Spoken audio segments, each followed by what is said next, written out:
ವಿದ್ಯಾರ್ಥಿಗಳು ಕಳೆದ ತರಗತಿಯಲ್ಲಿ ಚಿಂತನೆಯ ಪ್ರಕಾರಗಳಲ್ಲಿ ಮೊದಲ 2 ಪ್ರಕಾರಗಳ ಬಗ್ಗೆ ಅರಿವು ಮೂಡಿಸಿಕೊಂಡಿದ್ದೀವಿ. ಈಗ ಚಿಂತನೆಯ ಮತ್ತೊಂದು ಪ್ರಕಾರ, ಚಿಂತನೆಯ 3ನೆಯ ಪ್ರಕಾರ ತೀರ್ಮಾನ ಕೈಗೊಳ್ಳುವಿಕೆ, ಡಿಸಿಷನ್ ಮೇಕಿಂಗ್. ಡಿಸಿಷನ್ ಮೇಕಿಂಗ್ ಬಗ್ಗೆ ತಿಳ್ಕೊಳ್ಳಿ. ನೋಡಿ, ತೀರ್ಮಾನ ಕೈಗೊಳ್ಳುವಿಕೆ ನೀವೇ ಅರ್ಥ ಮಾಡ್ಕೊಳ್ಬೇಕು. ಯಾವಾಗ ತೀರ್ಮಾನ ಕೈಗೊಳ್ಳಬೇಕು? ಒಂದು ಸಮಸ್ಯೆಗೆ, ಒಂದು ಪ್ರಶ್ನೆಗೆ 4 ಉತ್ತರಗಳನ್ನು ಕೊಟ್ಟಿದ್ದಾಗ ಅವುಗಳಲ್ಲಿ ಯಾವುದು ಸರಿಯಾದ ಸೂಕ್ತವಾದ ಉತ್ತರ ಎಂದು ಆಯ್ಕೆ ಮಾಡಿಕೊಳ್ಳಬೇಕಾದ ಸನ್ನಿವೇಶ, ಸಂದರ್ಭ ನಮ್ಮೆದುರಿಗೆ ಬಂದಾಗ ಅವುಗಳಲ್ಲಿ ಸರಿಯಾದದ್ದು ಇಂತಹದ್ದು ಅಂಥೇಳಿ ಆಯ್ಕೆ ಮಾಡಿಕೊಳ್ಳುವಂತಹ ನಿರ್ಣಯವನ್ನೇ ನಾವು ತೀರ್ಮಾನ ಕೈಗೊಳ್ಳುವಿಕೆ ಅಂತ ಕರೀತೀವಿ. ಅದನ್ನೇ ನಿಮಗಿನ್ನೂ ಸರಳವಾಗಿ ಹೇಳೋದು, ಒಂದು ಸಮಸ್ಯೆ ಎದುರಾದಾಗ ಆ ಸಮಸ್ಯೆಗೆ ಪರಿಹಾರವನ್ನು ಕಂಡುಕೊಳ್ಳುವ ಸಂದರ್ಭದಲ್ಲಿ ಹಲವಾರು ದೃಷ್ಟಿಕೋನಗಳಿಂದ ಆಲೋಚನೆ ಮಾಡಿ ವಿಚಾರಿಸಿ ಸೂಕ್ತವಾದ ಅಂಶಗಳನ್ನು ಆಯ್ಕೆ ಮಾಡಿಕೊಳ್ಳುವುದೇ ತೀರ್ಮಾನ ಕೈಗೊಳ್ಳುವಿಕೆ. ಹಾಗಾಗಿ ನೀವೇನು ಹೇಳಬೇಕು? ತೀರ್ಮಾನ ಕೈಗೊಳ್ಳುವಿಕೆಯು ಚಿಂತನೆಯ ಒಂದು ಪ್ರಕಾರ. ತೀರ್ಮಾನ ಕೈಗೊಳ್ಳುವಿಕೆಯು ಚಿಂತನೆಯ ಒಂದು ಪ್ರಕಾರ. ಸಮಸ್ಯೆಯೊಂದಕ್ಕೆ ಹಲವಾರು ದೃಷ್ಟಿಕೋನಗಳಿಂದ ವಿವೇಚನೆ ಮಾಡಿ ಆಲೋಚನೆ ಮಾಡಿ ಚಿಂತಿಸಿ, ವಿವೇಚನೆ ಮಾಡಿ ಆಲೋಚನೆ ಮಾಡಿ ಚಿಂತಿಸಿ ಸೂಕ್ತವಾದ ಒಂದು ಅಂಶವನ್ನ ಆಯ್ಕೆ ಮಾಡಿಕೊಂಡು ತೀರ್ಮಾನಿಸುವ ಅಥವಾ ನಿರ್ಣಯ ಕೈಗೊಳ್ಳುವಂತಹ ಮಾನಸಿಕ ಕ್ರಿಯೆಯನ್ನೇ ನಾವೇನಂತ ಕರಿತೀವಿ? ತೀರ್ಮಾನ ಕೈಗೊಳ್ಳುವಿಕೆ ಅಂತ ಹೇಳ್ತೀವಿ.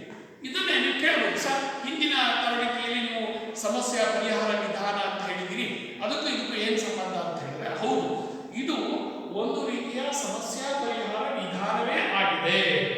ಆದರೆ ಇಲ್ಲಿ ಪರ್ಯಾಯ ಉತ್ತರಗಳಲ್ಲಿ, ಉದಾಹರಣೆಗೆ ಈ ಕೆಳಗಿನ 4 ಅಂಶಗಳಲ್ಲಿ ಸೂಕ್ತವಾದ ಉತ್ತರವನ್ನು, ಸರಿಯಾದ ಉತ್ತರವನ್ನು ಆಯ್ಕೆ ಮಾಡಿ ಬರೆಯಿರಿ ಅಂತೇಳಿ ಬಹು ಅಂಶ ಆಯ್ಕೆ ಪ್ರಶ್ನೆಯಿಂದ ಕೊಡ್ತೇವೆ. ಬಹು ಅಂಶ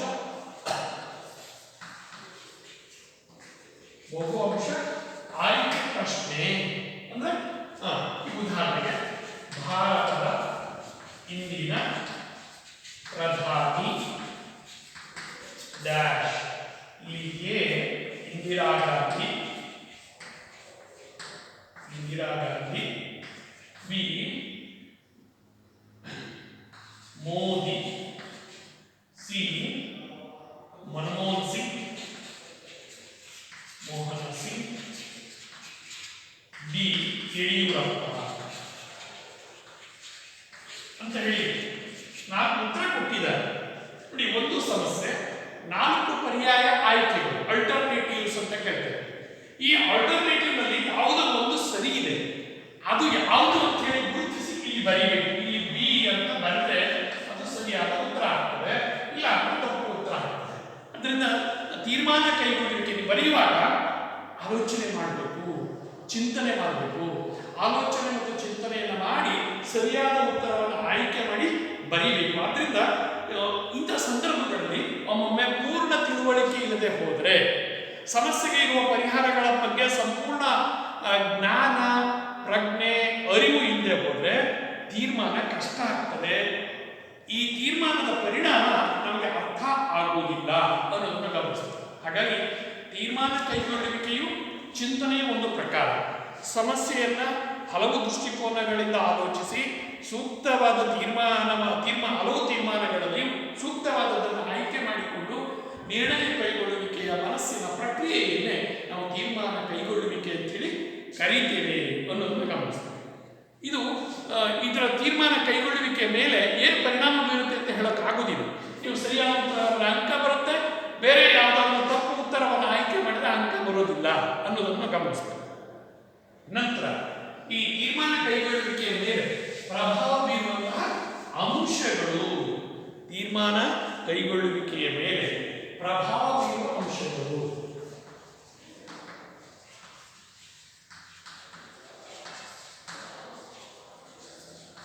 ಪ್ರಭಾವ ಬೀರುವ ಅಂಶಗಳು ಯಾವುದು? ಮೊದಲನೇದು ಎಷ್ಟು ಅಂತ ಹೇಳಿದ್ರೆ 3. ಒಮ್ಮೊಮ್ಮೆ ನೀವು ಕಲಿಕೆಯಲ್ಲಿ ಶಿಸ್ತನ್ನು ರೂಢಿಸಿಕೊಳ್ಳಬೇಕು. ತೀರ್ಮಾನ ಕೈಗೊಳ್ಳುವಿಕೆ ಎಂದರೇನು ಅನ್ನೋದು 1 ಅಥವಾ 2 ಪ್ರಶ್ನೆಗಳಿಗೆ 2 ಅಂಕಗಳಿಗೆ ಬರಬಹುದಾದ ಪ್ರಶ್ನೆ. ಅದನ್ನು ಹೇಳಿಕೆಯಾಗಿ ಕಲ್ತ್ಕೊಂಡು ನಂತರ ತೀರ್ಮಾನ ಕೈಗೊಳ್ಳುವಿಕೆಯ ಮೇಲೆ ಪ್ರಭಾವ ಬೀರುವ ಅಂಶಗಳು ಎಷ್ಟು ಅಂತ ಕೇಳಿದ್ರೆ 3 ಅನ್ನೋದನ್ನು ಬಹಳ ಸ್ಪಷ್ಟವಾಗಿ ಜ್ಞಾಪಕದಲ್ಲಿ ಇಟ್ಕೋಬೇಕು. ನಂತರದ ಪ್ರಶ್ನೆ ಜೋಡಿ ನೋಡಿ. ಯಾವಾಗಲೂ ಯಾರು ಪ್ರಶ್ನೆಯನ್ನ ಸಮರ್ಪಕವಾಗಿ ಕೇಳಿಕೊಳ್ಳುತ್ತಾರೋ ಅಥವಾ ಕೇಳುತ್ತಾರೋ ಅವರು ಬುದ್ಧಿವಂತರಾಗುತ್ತಾರೆ. ಯಾಕೆಂದ್ರೆ ಆ ಪ್ರಶ್ನೆಯನ್ನು ರೂಪಿಸುವಾಗಲೂ ನಿಮಗೆ ಎಚ್ಚರ ಇರಬೇಕಾಗ್ತದೆ, ಪ್ರಜ್ಞೆ ಇರಬೇಕಾಗ್ತದೆ, ತಿಳುವಳಿಕೆ ಇರಬೇಕಾಗ್ತದೆ. ಓಕೆ, ತೀರ್ಮಾನ ಕೈಗೊಳ್ಳುವಿಕೆಯ ಮೇಲೆ ಪ್ರಭಾವ ಬೀರುವ ಅಂಶಗಳು ಎಷ್ಟು? 3 ಅಂತ ಹೇಳಿದ್ಮೇಲೆ ನೆಕ್ಸ್ಟ್ ಪ್ರಶ್ನೆ ಹಾಕಬೇಕು ನೀವು. ಅವು ಯಾವುವು? ಅವು ಯಾವುವು ಅಂತ ಕೇಳಿದ್ರೆ ಬರ್ಕೊಂಡ್ಬಿಡೋಣ. ಮೊದಲನೇದು ನವ್ಯ ಚಿಂತನೆ, ನಾವೆಲ್ಟಿ, ನವ್ಯ ಚಿಂತನೆ.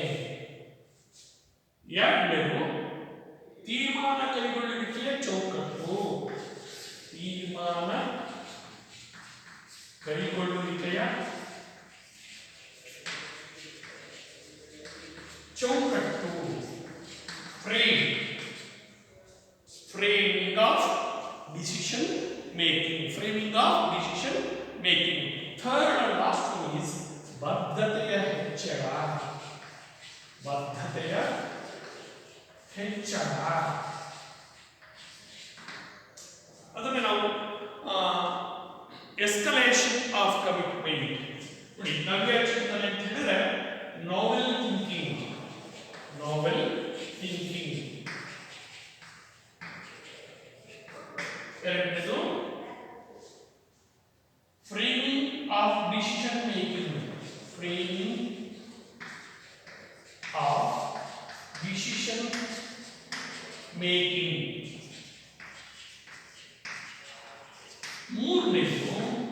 ಮೂರನೇದು escalation of commitment, escalation of commitment, escalation of commitment ಅಂತ ಹೇಳ್ತೀವಿ. ಇವುಗಳ ಬಗ್ಗೆ ಸಂಕ್ಷಿಪ್ತವಾಗಿ ನಿಮ್ಮ ಗಮನಕ್ಕೆ ತರಲಿಕ್ಕೆ ಇಚ್ಛೆ.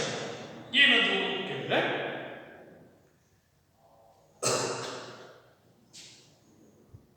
ಮೊದಲನೇ ಅಂಶ ನವ್ಯ ಚಿಂತನೆ ಅಂದ್ರೆ ವಿನೂತನ.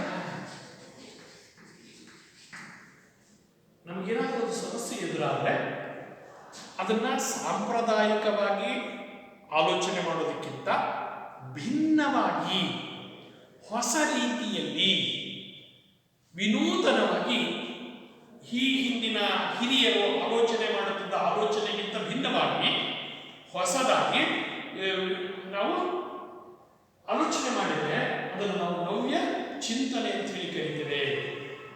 ದೃಢವಾದ ನಿರ್ಧಾರವನ್ನು ಕೈಗೊಳ್ಳಲಿಕ್ಕೆ ನಮಗೆ ಹೊಸ ಆಲೋಚನೆ ಬೇಕು, ಪರಿಣಾಮಕಾರಿ ಆಲೋಚನೆ ಬೇಕು.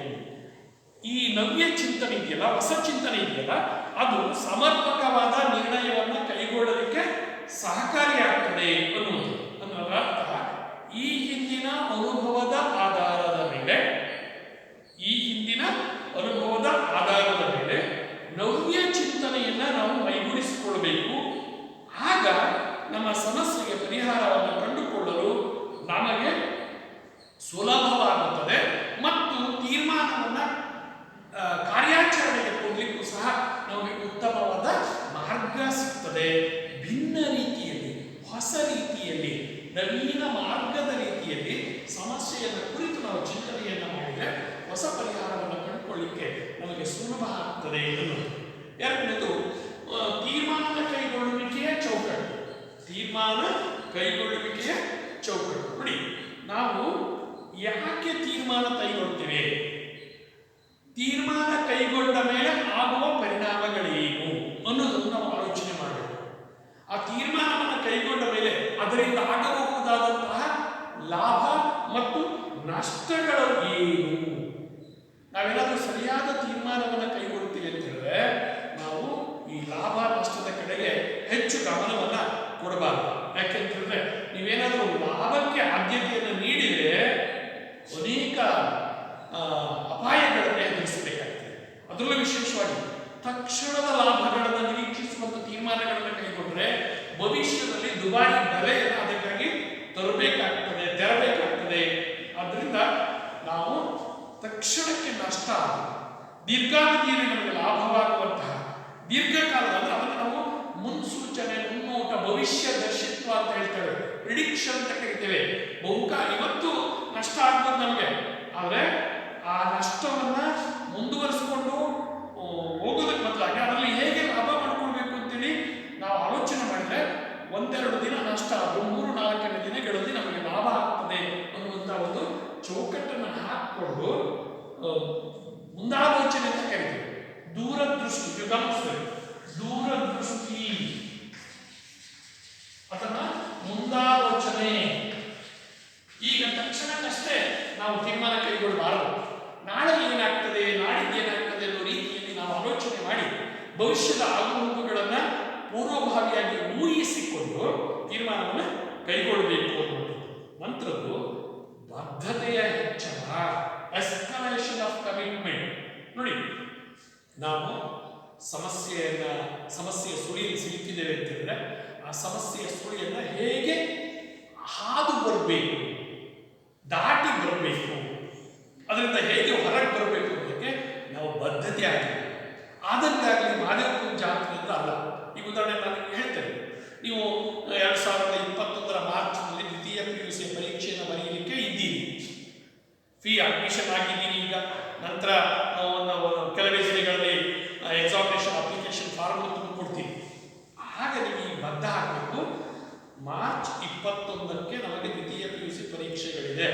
ಅದಕ್ಕಾಗಿ ನಾನು ಹಿಂದಿನಿಂದಲೇ ತಯಾರಾಗಬೇಕು ಅಂತೇಳಿ ದಿನಕ್ಕೆ 6 ಗಂಟೆ, 6 ಸಬ್ಜೆಕ್ಟ್ಗೆ ಒಂದೊಂದು ಸಬ್ಜೆಕ್ಟಿಗೆ 1 ಗಂಟೆಯಂತೆ 6 ಗಂಟೆ ಅಭ್ಯಾಸ ಮಾಡಲಿಕ್ಕೆ ನೀವು ಬದ್ಧರಾದರೆ ನಿಮ್ಮ ರಿಸಲ್ಟ್ ಏಪ್ರಿಲ್ನಲ್ಲಿ ಫಸ್ಟ್ ಕ್ಲಾಸ್ ಅನ್ನೋ ಡಿಸ್ಟಿಂಕ್ಷನ್ ಇರುತ್ತೆ. ಅದು ಕೇವಲ ಆ ಪರೀಕ್ಷೆಯ ಹಿಂದಿನ ದಿನ ಕೈಗೊಂಡ ನಿರ್ಧಾರದಿಂದ ಆಗುವಂಥದ್ದಲ್ಲ. ಪರೀಕ್ಷೆಯ ಪ್ರವೇಶ ಪಡೆದಾಗಿನಿಂದ, ನಾವು ದ್ವಿತೀಯ PUC ಪ್ರವೇಶ ಪಡೆದಾಗಿನಿಂದಲೇ ನಾವು ಓದಬೇಕು, ಗರಿಷ್ಠ ಅಂಕಗಳನ್ನು ಗಳಿಸಬೇಕು, ಉನ್ನತ ಶ್ರೇಣಿಯಲ್ಲಿ ಉತ್ತೀರ್ಣರಾಗಬೇಕು ಅನ್ನುವಂಥ ಬದ್ಧತೆಗೆ ನಾವು ಕಮಿಟ್ ಆದರೆ, ಬದ್ಧರಾದರೆ ನಾವು ಸಾಧನೆಯನ್ನು ಮಾಡಲಿಕ್ಕೆ ಸಾಧ್ಯ ಆಗ್ತದೆ ಅನ್ನುವುದು. ಇನ್ನು ಮೂರನೇದಾಗಿ ಬದ್ಧತೆಯ ಹೆಚ್ಚಳ. ಅದನ್ನ ಬದ್ಧತೆ ಇರಬೇಕು. ಸೆಕೆಂಡ್ PUC ಅಡ್ಮಿಷನ್ ಆಗಿದ್ದೇವೆ, ಸಾಲ ಮಾಡಿ ಫೀಸ್ ಕಟ್ಟಿದ್ದೇವೆ. ನಾವು ಸಾಲ ಮಾಡಿ ಫೀಸ್ ಕಟ್ಟಿರುವ ತಂದೆ ತಾಯಿಗಳಿಗೆ ನೋವು ತಂದಿದ್ದೇವೆ. ಆ ನೋವನ್ನು ನಿವಾರಿಸಬೇಕು ಅಂತಂದ್ರೆ ನಾವು ಗರಿಷ್ಠ ಅಂಕದಲ್ಲಿ 85% ಹೆಚ್ಚು ಅದನ್ನು ನಾವು ಡಿಸ್ಟಿಂಕ್ಷನ್ ಅಂತ ಕರಿತೀವಿ, ಅತ್ಯುನ್ನತ ಶ್ರೇಣಿ. ಅದರಲ್ಲಿ ಪಾಸ್ ಆದರೆ ನಿಮ್ಮ ತಂದೆ ತಾಯಿಗಳು ಸಾಲ ಮಾಡಿದ ನೋವನ್ನು ಬರೀತಾರೆ, ನೀನು ಖುಷಿ ಆಗ್ತೀಯ, ನಿಮ್ಮ ಕುಟುಂಬದವರೆಲ್ಲರೂ ಖುಷಿ ಆಗ್ತಾರೆ. ಅದಕ್ಕೆ ನಿನ್ನ ತೀರ್ಮಾನ ಮುಖ್ಯ. ನಿನ್ನ ತೀರ್ಮಾನ ಏನು? ನಾನು ದ್ವಿತೀಯ PUCನಲ್ಲಿ ಗರಿಷ್ಠ ಶ್ರೇಣಿಯಲ್ಲಿ, ಅತ್ಯುನ್ನತ ಶ್ರೇಣಿಯಲ್ಲಿ ಪಾಸ್ ಆಗಬೇಕು.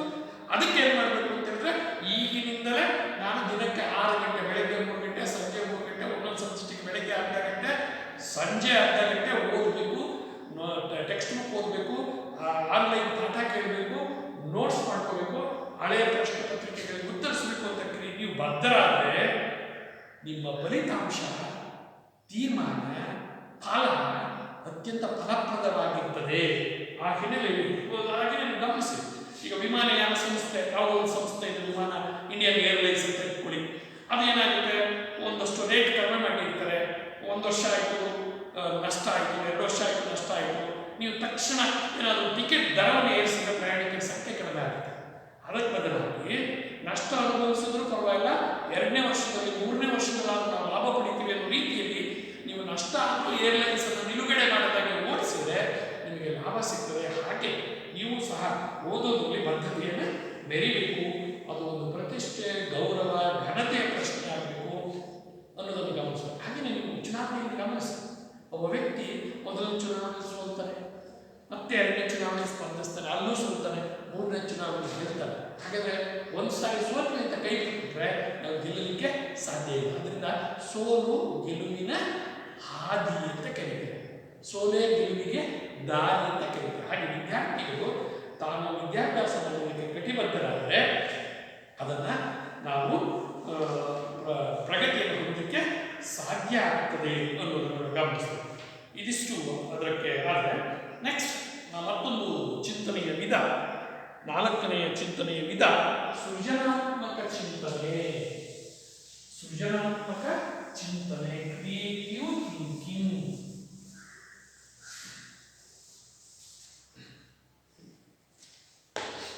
ನಾಲ್ಕು ಚಿಂತನೆಯ ಪ್ರಕಾರಗಳಲ್ಲಿ 4ನೆಯ ವಿಧ ಸೃಜನಾತ್ಮಕ ಚಿಂತನೆ ಅಂತ ಕರೀತಾರೆ.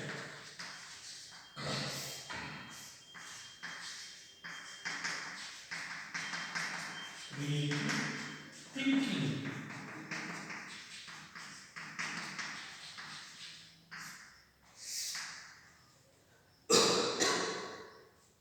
ಈ ಸೃಜನಶೀಲತೆ ಅಥವಾ ಸೃಜನಾತ್ಮಕತೆ ಅನ್ನೋದನ್ನ ನಾವು ಸ್ಪಷ್ಟವಾಗಿ ಅರ್ಥ ಮಾಡ್ಕೊಳ್ಬೇಕು. ಸೃಜನಾತ್ಮಕ ಚಿಂತನೆ, ಸೃಜನೆ ಗಮನಿಸಿ. ಸೃಜನೆ ಅಂದ್ರೆ ಸೃಷ್ಟಿ ಅಥವಾ ಉತ್ಪಾದನೆ, ತಯಾರಿ, ರಚನೆ. ಹಾಗಾದ ತಕ್ಷಣ ಎಲ್ಲ ಸೃಷ್ಟಿ, ಎಲ್ಲ ಉತ್ಪಾದನೆ, ಎಲ್ಲ ತಯಾರಿ, ಎಲ್ಲ ರಚನೆಗಳು ಸೃಜನಾತ್ಮಕ ಅಲ್ಲ. ಅದು ಹೇಗಿರ್ಬೇಕು ಅಂತ ಹೇಳಿದ್ರೆ ಹೊಸದಾಗಿರ್ಬೇಕು, ಹೊಸತು, ನವೀನ. ಹಾಗೆಯೇ ಈ ಹಿಂದೆ ಇಲ್ಲದಿರುವ, ನೀವು ಗಮನಿಸಬೇಕು ಮಾತು. ಈ ಹಿಂದೆ ಇಲ್ಲದಿರುವ ರೀತಿಯಲ್ಲಿ ನಮ್ಮ ಮಾತು ಇದ್ರೆ, ನಮ್ಮ ಬರಹ ಇದ್ರೆ, ಅಥವಾ ನಮ್ಮ ಅಭಿನಯ, ನೃತ್ಯ, ಹಾಡುಗಾರಿಕೆ ಇದ್ರೆ ಅದನ್ನು ನಾವು ಸೃಜನಶೀಲತೆ ಅಂತ ಕರೀತೀವಿ. ಈ ಉದಾಹರಣೆಗೆ ನೀವು ದ್ವಿತೀಯ PUC 6 ಜನ ಉಪನ್ಯಾಸಕರ ಉಪನ್ಯಾಸವನ್ನು ಕೇಳ್ತಾ ಇದ್ದೀವಿ. ABCDEF 6 ಜನರಲ್ಲಿ ಯಾವುದೋ ಏನೋ ಬಿನೋ, ಸಿನೋ, ಡಿನೋ, ಇನೋ, ಎಫ್ನೋ ಯಾರೋ ಉಪನ್ಯಾಸಕರು ನಿಮ್ಮ ಮನಸ್ಸಿಗೆ ತಟ್ಟುವಂತೆ, ಚಿತ್ತಕ್ಕೆ ಮುಟ್ಟುವಂತೆ, ಬುದ್ಧಿಗೆ ನಿಲುಕುವಂತೆ, ತುಂಬ ನಿಮ್ಮ ಗಮನವನ್ನು ತನ್ನ ಪಾಠದ ಕಡೆಗೆ ಹಿಡಿದಿಟ್ಟುಕೊಳ್ಳುವಂತೆ ಆಕರ್ಷಕವಾಗಿ ಪಾಠ ಮಾಡ್ತಾರೆ ಅಂತ ಹೇಳಿದ್ರೆ, ಹಾಗೆಯೇ ಅವರು ಹೇಳುವ ಪ್ರತಿಯೊಂದು ಉದಾಹರಣೆ, ದೃಷ್ಟಾಂತ, ಹೋಲಿಕೆ ತುಂಬ ಹೊಸದಾಗಿರ್ತದೆ ಅನ್ನೋದಾದರೆ ಅದನ್ನೇ ನಾವು ಸೃಜನಶೀಲತೆ, ನವ್ಯತೆ, ಸೃಜನಾತ್ಮಕತೆ ಅಂತ ಹೇಳಿ ಕರೀತೀವಿ.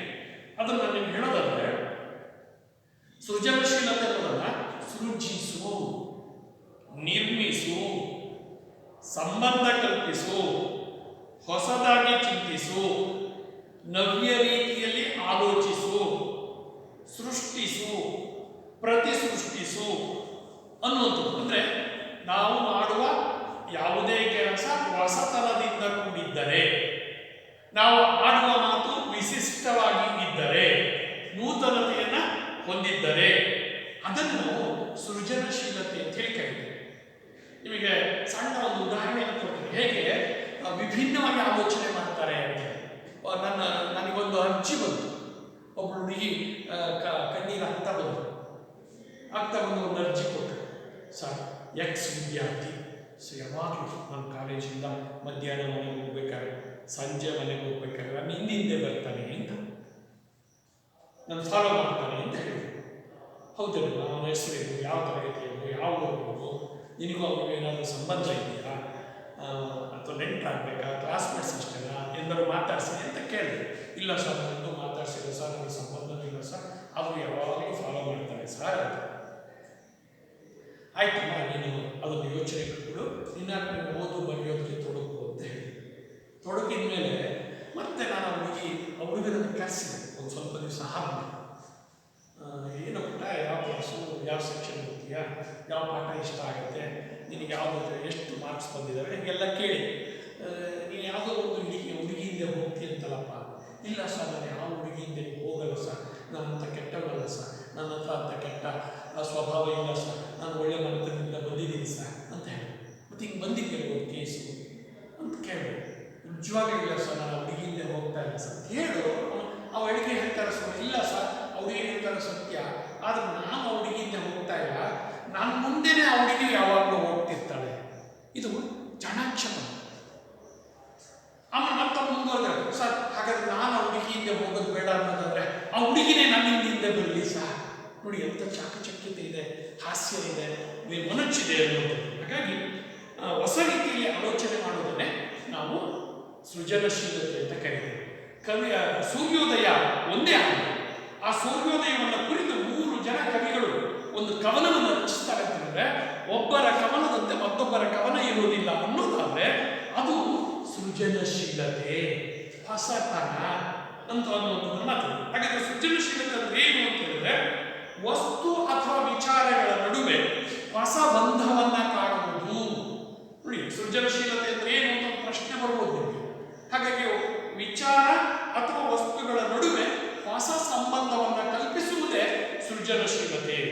ಅದನ್ನು ಇನ್ನೊಂದು ರೀತಿಯಲ್ಲಿ ಹೇಳ್ಬೋದು, ವಿನೂತನ ರೀತಿಯಲ್ಲಿ ಸಮಸ್ಯೆಯನ್ನ ಬಗೆಹರಿಸುವುದು, ತೀರ್ಮಾನ ಕೈಗೊಳ್ಳುವುದು. ಹುಡುಗ ಹೇಳ್ದ ಏನಂತ ಹೇಳ್ದ, ಸರ್ ನಾನು ಇನ್ಮೇಲೆ ಆ ಹುಡುಗಿ ಹಿಂದೆ ಹೋಗಲ್ಲ ಸರ್, ಆ ಹುಡುಗಿನೇ ಬೇಕಾದ್ರೆ ಹಿಂದೆ ಹಿಂದೆ ಬರಲಿ ಅಂತ.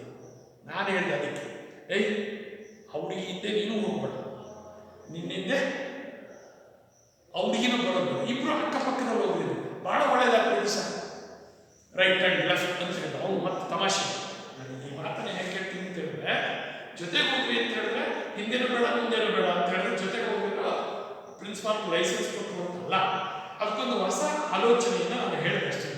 ಹಾಗಾಗಿ ಸೃಜನಾತ್ಮಕತೆ ಅಂತ ಹೇಳಿದ್ರೆ ಹೊಸತನ ಕಂಡುಹಿಡಿಯುವುದು, ಹೊಸ ವಸ್ತುವನ್ನೇ ಕಂಡುಹಿಡಿಯುವುದು, ಹೊಸ ವಿಚಾರವನ್ನು ಮಂಡಿಸೋದು, ಸಮಸ್ಯೆಯೊಂದಕ್ಕೆ ವಿಭಿನ್ನ ರೀತಿಯಲ್ಲಿ ವಿನೂತನ ರೀತಿಯಲ್ಲಿ ಪರಿಹಾರವನ್ನು ಕಂಡುಹಿಡಿಯುವುದನ್ನೇ ನಾವು ಸೃಜನಾತ್ಮಕ ಚಿಂತನೆ ಅಂತ ಹೇಳಿ ಕರೀತೇವೆ. ಈ ಸೃಜನಶೀಲ ಚಿಂತನೆ ಅಮೂರ್ತವಾದದ್ದು, ನಮ್ಮ ಕಣ್ಣಿಗೆ ಕಾಣದೆ ಇರುವಂತಹದ್ದು ಅನ್ನುವಂಥದ್ದನ್ನು ಗಮನಿಸ್ತೇವೆ.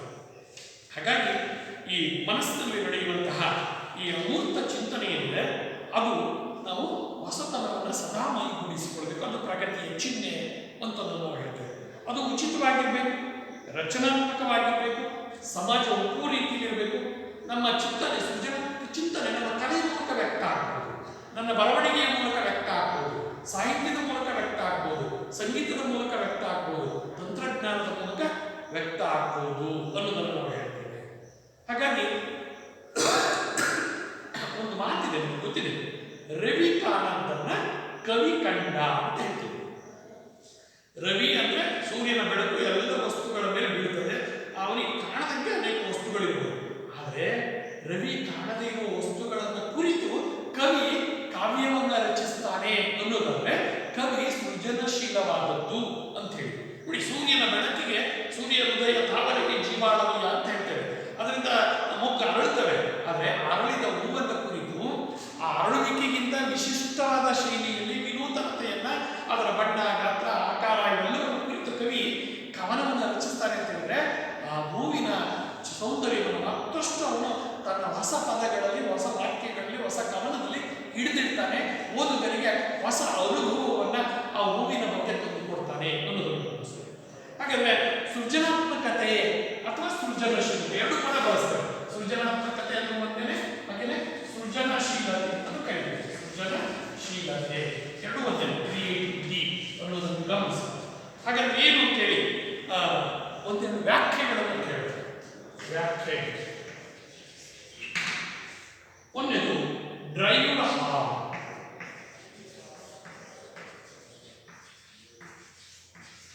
ಡ್ರೈವ್ಡ್ ಹಾಲ್ ಅವರು ಹೇಳ್ತಾರೆ, ಮುಖ್ಯವಾಗಿ ಹೊಸದಾಗಿರುವ ಮತ್ತು ಸೃಷ್ಟಿಕರ್ತನಿಗೆ, ನಾನು ಆಗಲೇ ಹೇಳಿದೆ ಸೂರ್ಯ ಹೃದಯ ತಾವರೆಗೆ ಜೀವಾಳವಿ ಅನ್ನೋ ಹಾಗೆ ಈ ಸೃಷ್ಟಿಗೆ ಈ ಮೊದಲೇ ಅರಿವಿಲ್ಲದ, ಇದುವರೆಗೆ ಗೊತ್ತೇ ಇಲ್ಲ, ಯಾವುದೇ ರೀತಿಯ ಸಂಯೋಜನೆ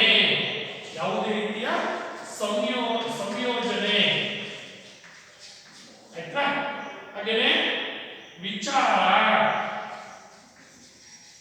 ಉತ್ಪನ್ನಗಳನ್ನು ಸೃಷ್ಟಿಸುವ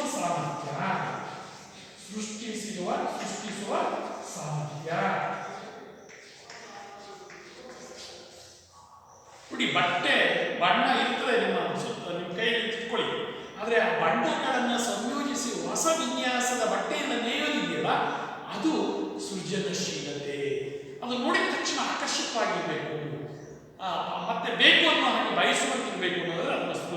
ಸೃಜನಶೀಲತೆ ಅಂತ ಹೇಳಿ ಕರಿತೇವೆ.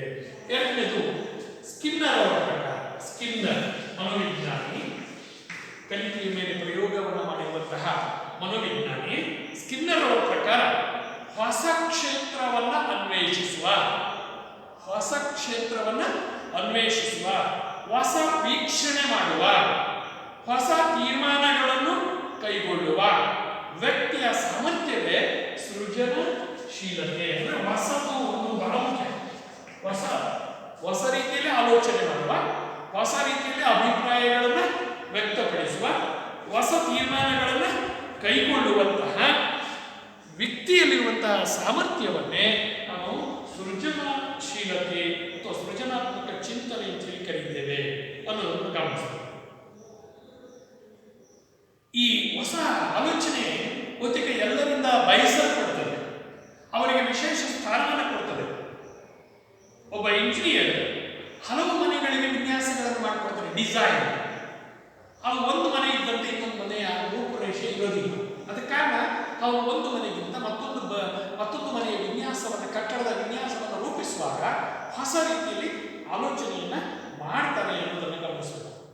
ಅದರಿಂದ ನಮ್ಮ ಸಮಾಜಕ್ಕೆ ಉಪಯುಕ್ತವಾಗುವ, ಎಲ್ಲರೂ ಮನ್ನಿಸುವಂತಹ, ಎಲ್ಲರೂ ಒಪ್ಪಿಕೊಳ್ಳುವಂತಹ ಉಪಯುಕ್ತವಾದಂತಹ ರೀತಿಯಲ್ಲಿ ಆಲೋಚನೆ ಮಾಡುವಂತಹ ಸೃಜನಾತ್ಮಕ ಚಿಂತನೆ. ಆದರೆ ಯಾವುದು ಸೃಜನಾತ್ಮಕ ಚಿಂತನೆ ಅಲ್ಲ, ಹಾಗಾದ ತಕ್ಷಣ ಹೊಸದಾಗಿ ಹೇಳೋದೆಲ್ಲ ಸೃಜನಶೀಲತೆ ಅನ್ನೋಕ್ಕಾಗಲ್ಲ.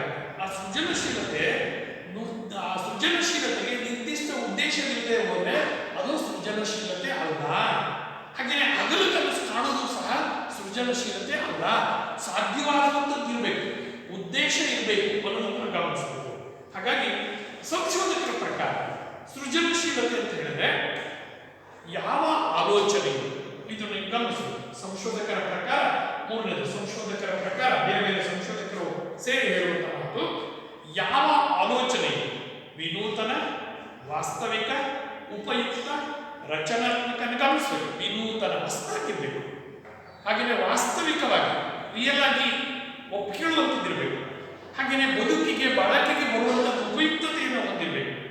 ರಚನಾತ್ಮಕ ಮತ್ತು ಸಾಮಾಜಿಕ ಉಪಯುಕ್ತ ಗುಣವನ್ನು ಹೊಂದಿರುತ್ತದೋ ಅದು ಸೃಜನಾತ್ಮಕ ಆಲೋಚನೆ ಎನ್ನಿಸುತ್ತದೆ ಅನ್ನೋದನ್ನು ಗಮನಿಸಬೇಕು. ಹಾಗಾಗಿ ಈ ಸೃಜನಾತ್ಮಕ ಆಲೋಚನೆ ನಾವು ಅನೇಕ ಹಂತಗಳನ್ನು ಹೊಂದಿರ್ತದೆ. ಆ ಹಂತಗಳನ್ನು ನಾವು ಮುಂದಿನ ತರಗತಿಯಲ್ಲಿ ತಿಳ್ಕೊಳ್ಳೋಣ.